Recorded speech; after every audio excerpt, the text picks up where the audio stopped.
Hello there, kia ora. It's budget day tomorrow.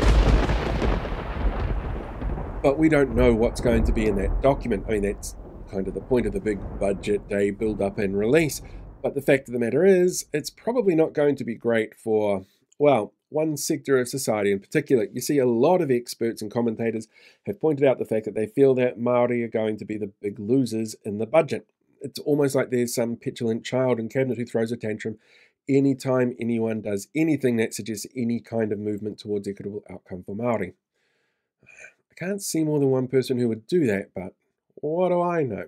Anyway, this has led to a bunch of protests being organised for Budget Day by Toitu Te Tiriti and promoted by Te Pāti Māori. If you want to know more details about where these are happening, how you can get involved, you can find those on their social media pages on Facebook and Instagram. It's got all the locations and times and all the details of the people that you need to talk to. One of the elements of this protest is something that they're calling a kākoi. It's like a hikoi, but for cars, and it's designed to slow down traffic, which is absolutely frustrating, and that's the point of the protest. When asked about this, Christopher Luxon actually turned around and said, it's symptomatic of intense frustrations. Oh shit, no, sorry, my notes say that's what he actually said about the groundswell protests in October 2022 when they pulled the tractors out to slow down traffic in major urban centres. What he actually said was that this protest was illegal and people should protest on weekends when they've got spare time. You see, the thing that makes this illegal in the eyes of the Prime Minister and the leader of the opposition is the technicality of what a strike is. Part of the call to action that was put out by Toitu Te Tiriti was around strike action, focusing on the Māori economy.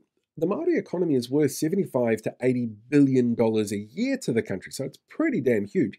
It's growing exponentially and it's projected to be one of the biggest cornerstones of our GDP by the year 2040, which is shaping up to be a really good year if you listen to politicians. Just far enough away for people to kind of believe it's true.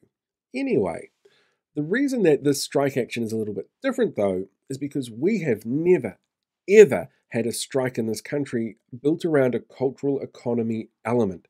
All of our strikes in the past have been around things like work conditions or days that you can work, holiday pay, salaries, that kind of thing. We've never had one that's built specifically around a cultural element because it's never really been necessary. It's kind of the evolution of what we've been seeing over the last sort of 30 to 40 years in terms of making sure you get better equitable outcomes for Māori and Māoridom in the wider society. But over the last 6 to 8 months, we've seen a lot of those things unwound, which makes people who are dealing specifically with the Māori economy feel targeted, which makes them much, much more inclined to want to go out and strike to show just how important they are. But our laws are not set up for this in any shape, way, or form.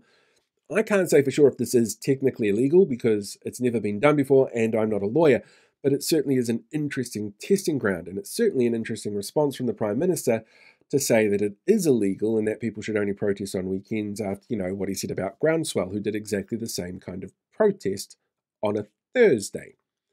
Yep, definitely double standard. I can't imagine why that might be. But the fact of the matter is, tomorrow is going to be a big day with lots of announcements and lots of people having a lot of reckons, including me and all the other people that I work around. So don't be surprised if you find out that this is not a particularly good budget for Māori and Māoridom. That petulant child in cabinet probably threw a few tantrums to get what he wanted in that respect, but we're not going to know for sure until tomorrow. If you do want to be involved in the protests, like I said before, you can go and check out the Toitu Te Tiriti Facebook and Instagram pages. It's got all of the details on there on how activation is going to happen and how you can get yourself involved.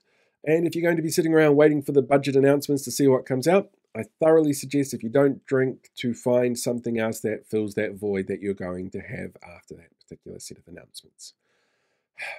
All right, and finally, don't forget to join me tonight. Blake and I are going to be sitting down talking to Gareth Hughes from the Green Party and Neil Jones, Dame Jacinda Ardern's former Chief of Staff, to talk about what they expect to see in the budget. And if you haven't caught up already, there's a whole bunch of interviews that we did earlier in the week as well around the budget, which is really fascinating, including one from Matthew Tukaki last night, where he talks a little bit about this kind of issue around Māoridom and what to expect from the budget.